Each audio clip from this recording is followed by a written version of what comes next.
Леденият дъжд блъскаше безмилостно по тежките железни врати на имението. Рая стоеше пред тях, прогизнала до кости, стиснала в ръцете си единственото нещо, което й остана на този свят. Едно смачкано, пропито със сълзи писмо от мъртва жена. Тя беше бивша затворничка, заклеймена от обществото, изгубила всичко, което някога е обичала. А зад тези високи стени живееше най-богатият и най-отчаяният човек в града, чийто син бе прикован към леглото вече 18 години. Никой не подозираше, че тази нощ ще промени завинаги съдбите им.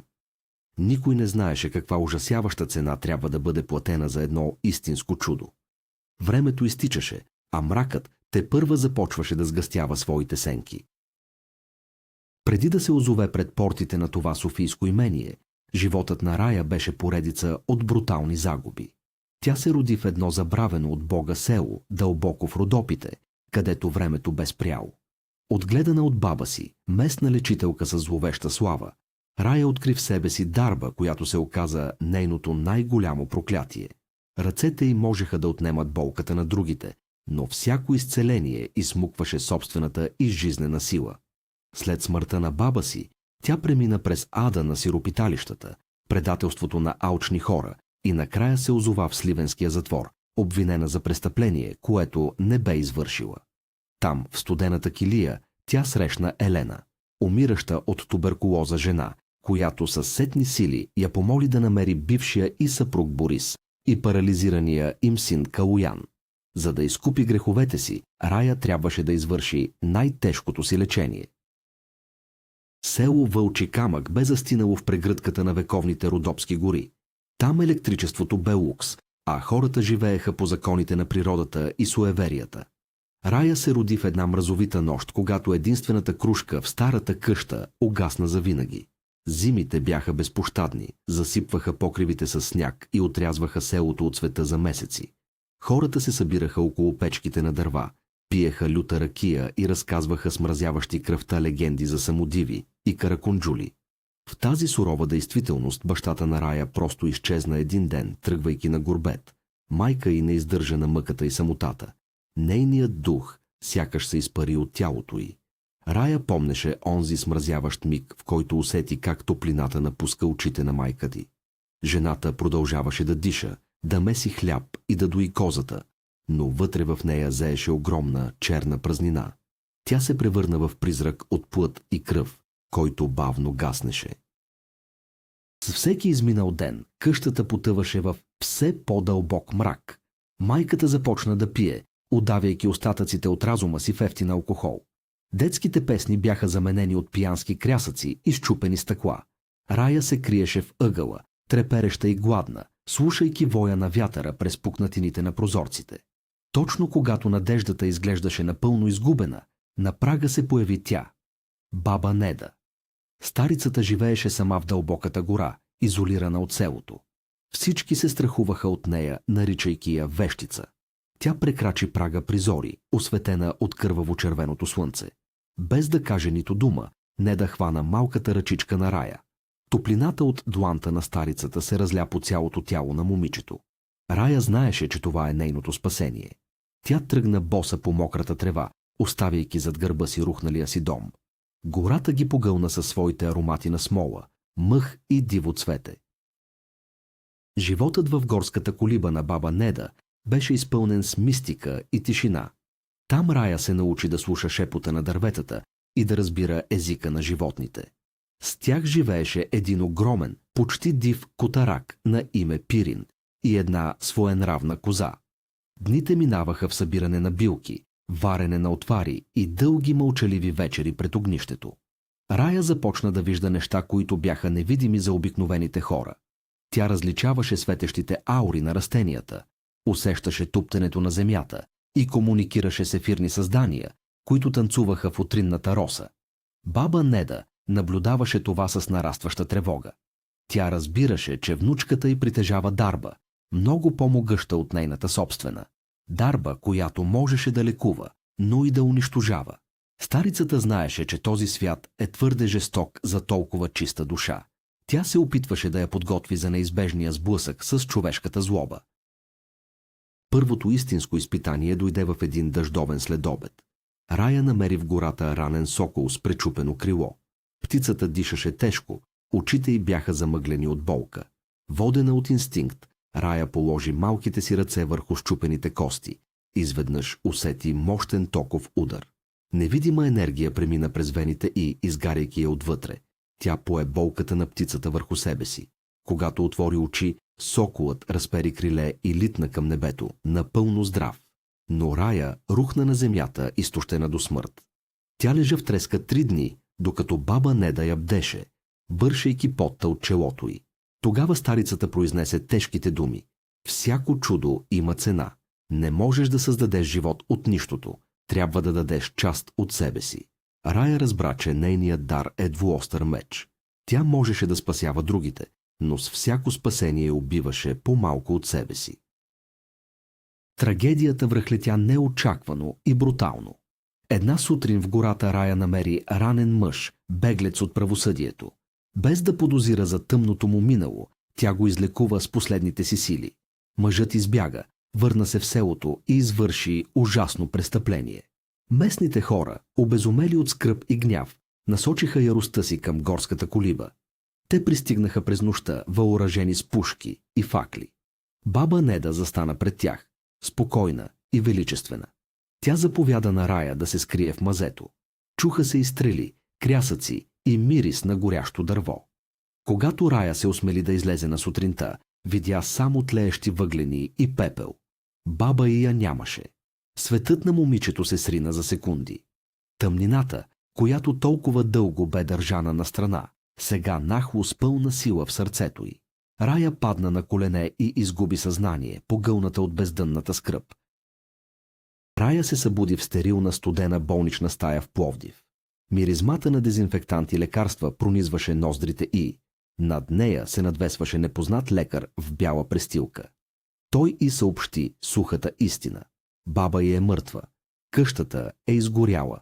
Тя няма никого на този свят. Думите кънтяха в ушите й като присъда. Рая не плачеше. Сълзите й бяха пресъхнали в пламъците на горската колиба. Тя се вгледа в аурата на лекаря и видя само сивота и безразличие. В този миг момичето осъзна, че детството й е свършило. Тя бе напълно сама в един студен и враждебен град. Нейните магически способности сякаш бяха потънали в дълбок сън, уплашени от жестокостта на реалността. Скоро я натовариха в един стар микробус и я отведоха в сиропиталището на края на града.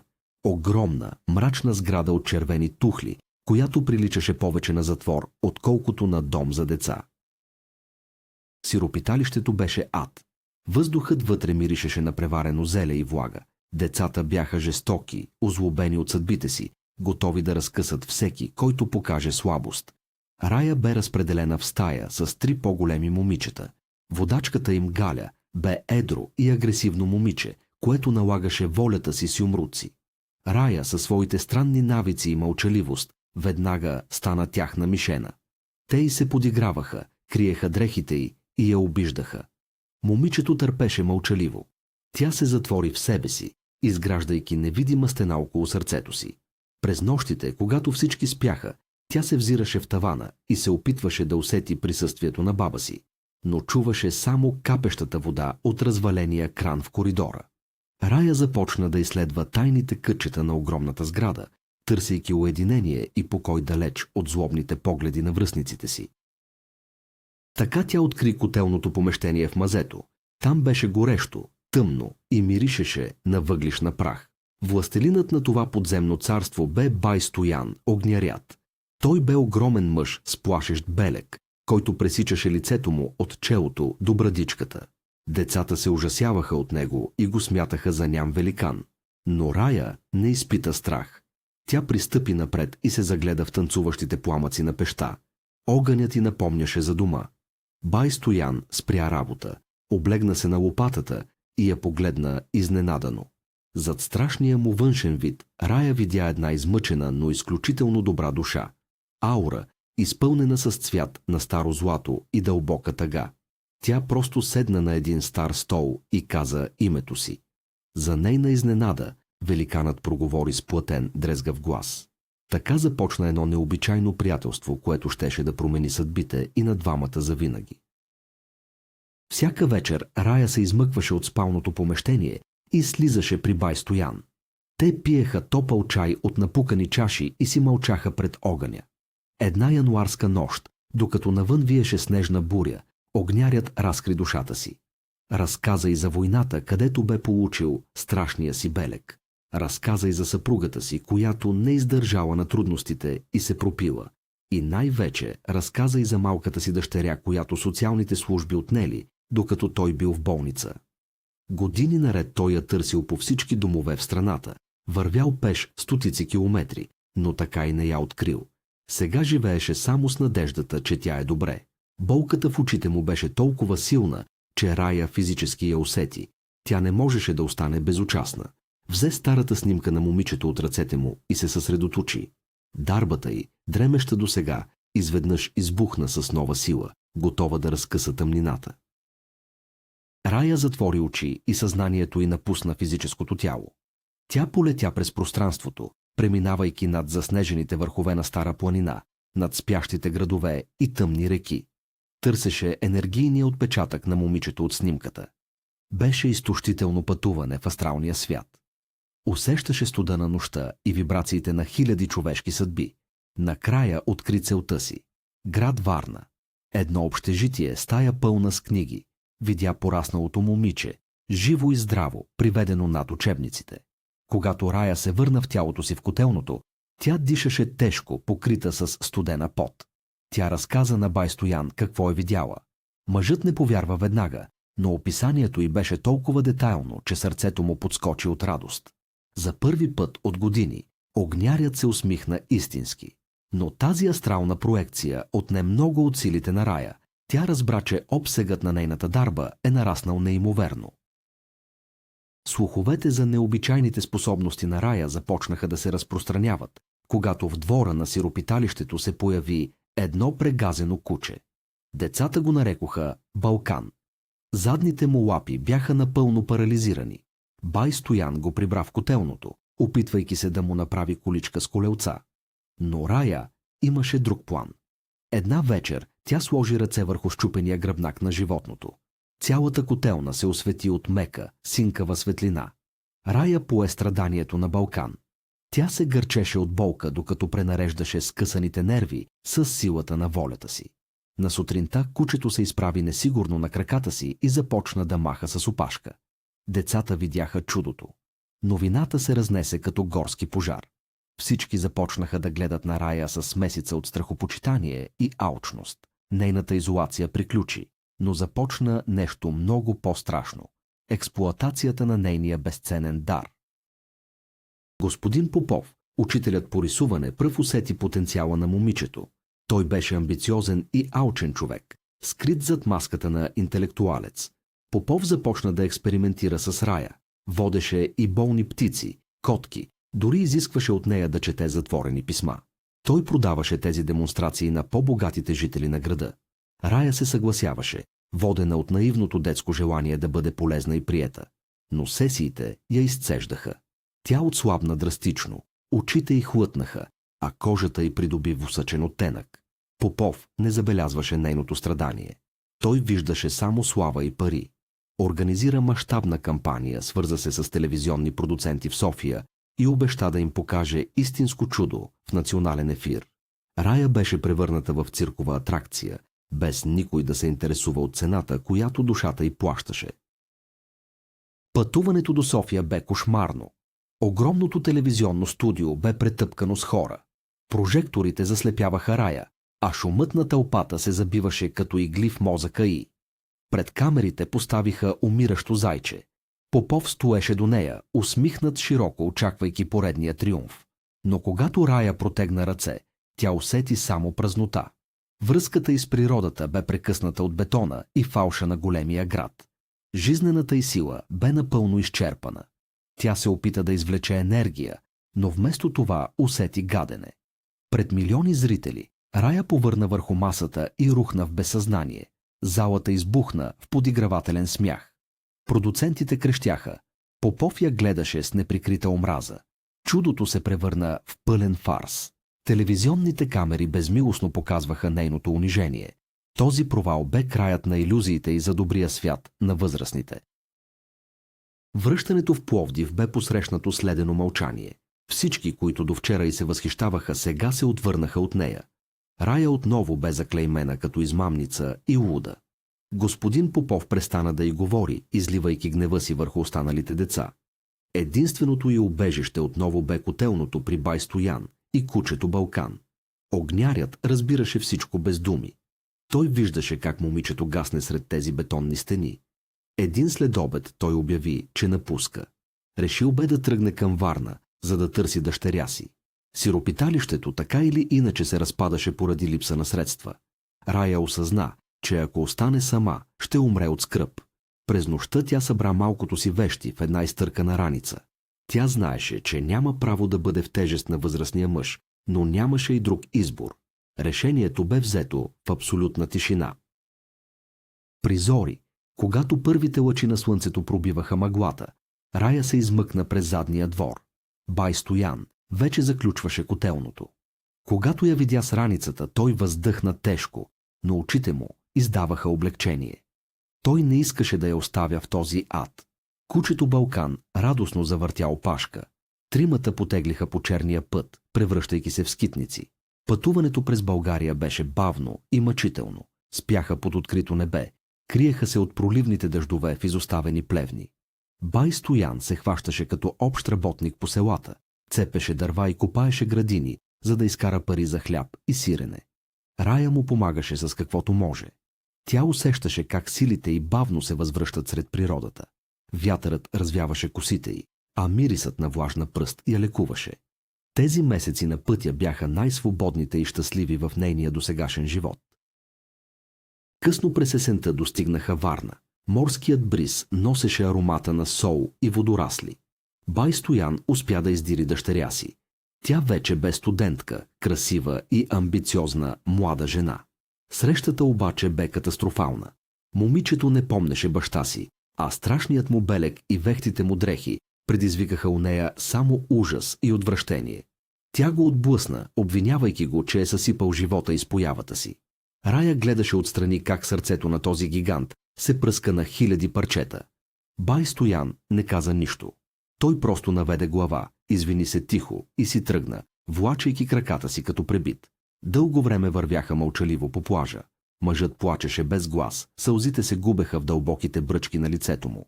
Рая хвана грубата му ръка, опитвайки се да му предаде цялата си любов и подкрепа. Те разбраха, че имат само себе си на този свят. За да избягат от болезнените спомени, те се преместиха в едно малко крайбрежно село. Там наеха порутена стая в къщата на Леля Гинка, властна, алчна и вечно недоволна жена. Зимата беше жестока. Морските бури блъскаха вятъра в старите прозорци. Бай Стоян си намери работа като пазач на рибната борса, карайки стар велосипед километри наред в студа.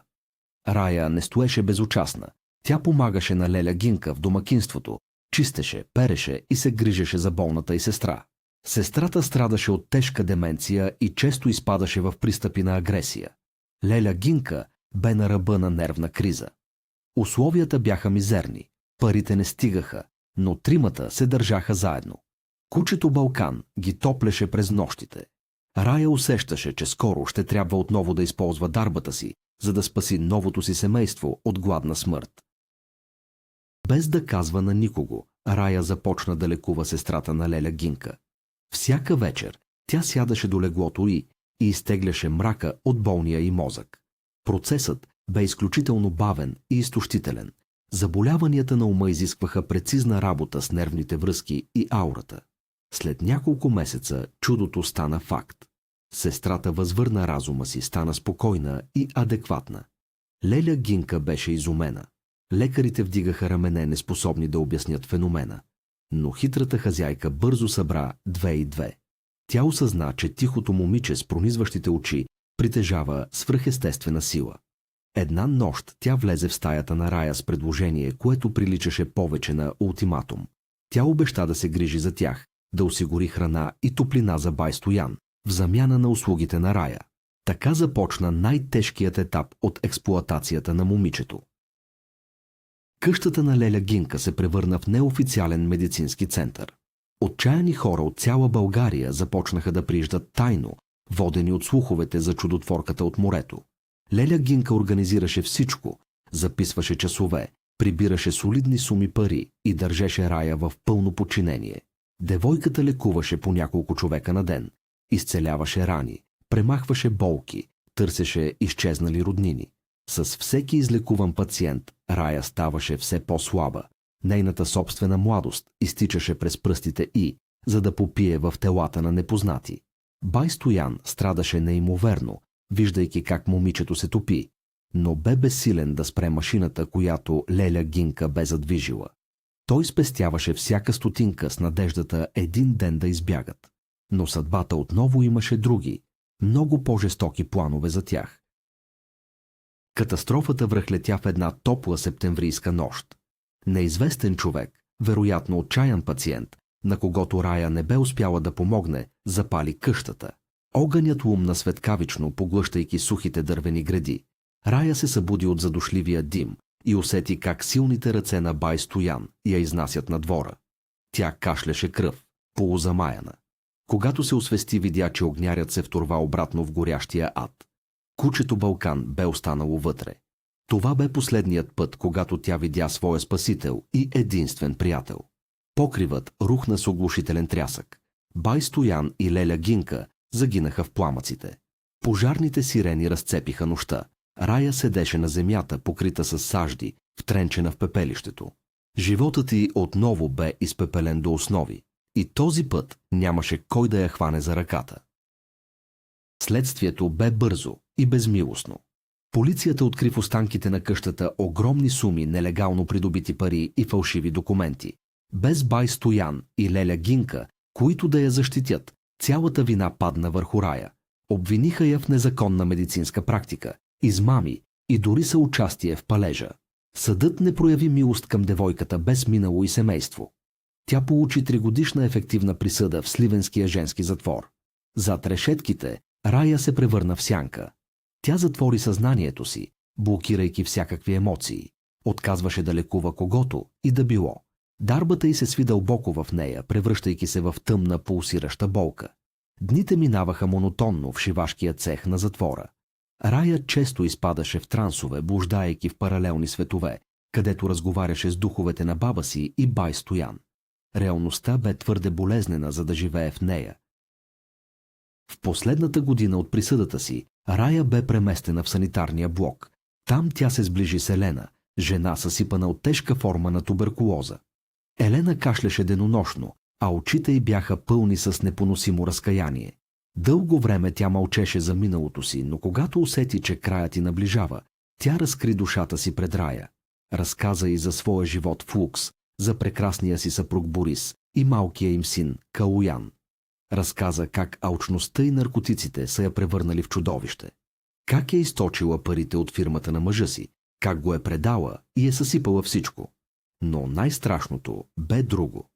След влизането й в затвора, малкият Калуян от шок и ужас напълно се парализирал.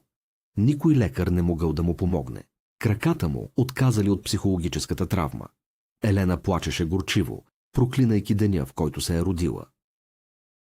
Елена хвана ръката на Рая със своите костеливи пръсти.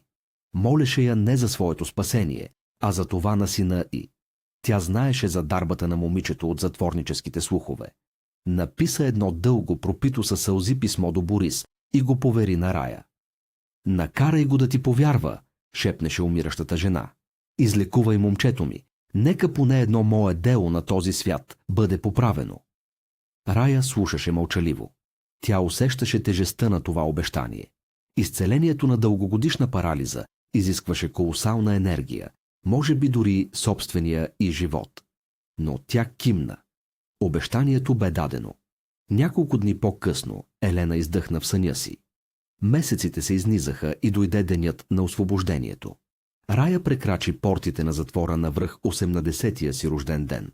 Навън валеше ситен дъжд. Пред бариерата измършавял ножив. Я чакаше кучето Балкан. То бе оцеляло. Пътуването към София бе изпълнено с напрежение. Рая знаеше, че това ще бъде последната битка в живота й. Издири имението на Борис. То бе мрачно, потънало в тишина, изоставено от някогашния си блясък. Борис бе пропилял състоянието си в търсене на лек за сина си. Когато Рая застана пред него в луксозния, но празен кабинет, тя видя пред себе си един съкрушен мъж. Очите му бяха празни, раменете му, превити под тежестта на 8 на 10 години отчаяние. Той прочете писмото от Елена. Ръцете му трепереха. Гневът, мъката и недоверието се бореха в душата му. Как можеше това младо, мълчаливо момиче от затвора да направи онова, което най-добрите клиники в света не успяха? Но отчаянието е могъщ съюзник на надеждата. Той се съгласи да я допусне до стаята на Калоян. Предупреди я, че ако това е измама, ще я унищожи. Стаята на Калоян приличаше на високотехнологична гробница. Апаратура, монитори, медицински легла. В средата лежеше млад мъж с изпито, бледо лице. Когато Рая прекрачи прага, техните погледи се срещнаха. В този миг времето спря. Калоян ахна. В съзнанието му изплува спомен от преди много години. Една горска колиба, ухание на билки, старица с мъдри очи и едно малко момиченце, което го гледаше с огромна, съчувствена тъга. Баща му го бе водил там като дете, търсейки помощ от баба Неда. Рая също го позна. Кръгът се затваряше. Съдбата ги бе срещнала отново на ръба на пропаста. Връзката между тях пламна мигновено, силна и неоспорима. Калоян се усмихна за първи път от години. Борис стоеше вкаменен, не вярващ на очите си. Започнаха ежедневни сесии. Рая прекарваше часове до леглото му, сливайки аурата си с неговата. Проблемът на Калоян не беше физически. Нервите му бяха здрави. Парализата бе дълбок психологически блок, породен от ужаса пред затвора на майка му. Детското му съзнание бе решило, че ако не може да ходи, няма да го заведат в онази страшна клетка. Този страх се бе вкаменил през годините. Рая трябваше да проникне в най-тъмните кътчета на съзнанието му и да разбие този камък. Всяка сесия изцеждаше силите Тони. Тя губеше тегло, лицето й посивя, често кървеше от носа. Тъмнината се бореше ожесточено, не желаейки да пусне жертвата си. Имаше моменти на напредък. Калоян успя да помръдне пръстите на краката си. Но след това блокът отново се затваряше, още по-силен. Борис наблюдаваше със свито сърце, как момичето буквално умира пред очите му, за да спаси сина му. На 7-я ден Рая разбра, че обикновените методи няма да помогнат. Вечерта на 7-я ден Борис трябваше да замине по спешна работа. Рая остана сама с Калоян. Тя знаеше какво трябва да направи. Беше взела решението си, заключи вратата на стаята, изключи всички монитори. Седна до леглото и погледна Калоян в очите. В тях тя видя мъж, който искаше да живее, да бяга, да обича. Рая легна до него, прегърна го силно и затвори очи. Тя отвори всички свои енергийни канали, премахвайки всякакви защити. Реши да изсмуче парализата в своето собствено тяло, да даде краката си за неговите. Стаята се изпълни с ослепителна, неестествена светлина. Въздухът запраща от електричество. Рая усети как леден студ пълзи по гръбнака й, парализирайки прешлен след прешлен. Болката бе нечовешка, разкъсваща душата й на парчета. Тя чукаше на вратите на смъртта, прегърнала тъмнината на Калоян. В съзнанието на Калоян избухна вселена от светлина. Той усети как невидими вериги, стягали тялото му цял живот, се пукат и разпадат. Топлина заля краката му. За първи път от 18 години той усети мускулите си, кръвта, която пулсираше във вените му. Той пое дълбоко въздух и отвори очи. Рая лежеше до него, бледа като платно, напълно неподвижна. Дишането й едва се долавяше. Калоян, воден от мощен прилив на адреналин, се изтласка от леглото. Краката му, макар и слаби, го задържаха. Той стоеше изправен. Чудото се бе случило, но цената бе платена. Той се хвърли към момичето, разтърси я, крещейки името й тари. Рая не реагираше. Тялото й бе изстинало, а очите й гледаха в празнотата. Охранителят разби вратата, привлечен от виковете. Гледката го парализира. Калоян стоеше на краката си, държейки безжизненото тяло на своето спасение. Лекарите се бориха за живота на Рая седмици наред.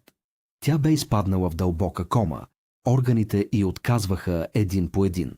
Борис се завърна и хвърли цялото си състояние, за да наеме най-добрите специалисти. Калоян не се отдели от леглото й нито за миг. Той премина през жестока рехабилитация, но всяка вечер седеше до нея, държейки ръката й, говорейки и молейки се на всички богове, тя да се върне. И един ден, когато надеждата почти бе угаснала, Рая отвори очи. Тя бе оцеляла. Но дарбата й бе изчезнала завинаги. Сърцето й вече не чуваше гласовете на гората, ръцете й не излъчваха светлина. Тя бе станала обикновен човек и за първи път в живота си се почувства истински свободна. Проклятието бе свалено. Тя бе спасила Калоян, но той също бе спасил нея, изваждайки я от мрака на нейното собствено самопожертвование. Година по-късно, далеч от шума на големия град, две фигури вървяха по планинска пътека в Родопите. Калоян стъпваше уверено, дишайки с пълни гърди свежия боров въздух. До него вървеше Рая, усмихната и спокойна, а наоколо радостно подскачаше едно възрастно куче. Те стигнаха до една поляна, където се издигаше нова красива дървена къща, построена точно върху пепелището на старата колиба на баба Неда. Любовта, родена в най-голямата болка, бе разцъфнала и им бе дала нов живот. Борис бе възстановил бизнеса си, намирайки смисъл в щастието на децата си. Дарбата на Рая си бе отишла, но тя знаеше, че най-голямата магия не се крие в свръхестествените сили, а в способността на едно човешко същество да отдаде себе си за друго. Техният живот тепърва започваше, чист и непреклонен пред бурите на съдбата. Тази история ни доказва, че най-големите чудеса не изискват магия, а безгранична любов и готовност за саможертва. Рая изгуби всичко, мина през ада, но накрая откри своя истински дом. А вие, какво бихте пожертвали, за да спасите живота на някого, когото обичате? Споделете вашето мнение в коментарите. Ако тази история ви е докоснала, не забравяйте да харесате видеото, да се абонирате за канала и да натиснете камбанката, за да не пропускате следващите ни невероятни разкази. Благодаря ви, че бяхте с нас.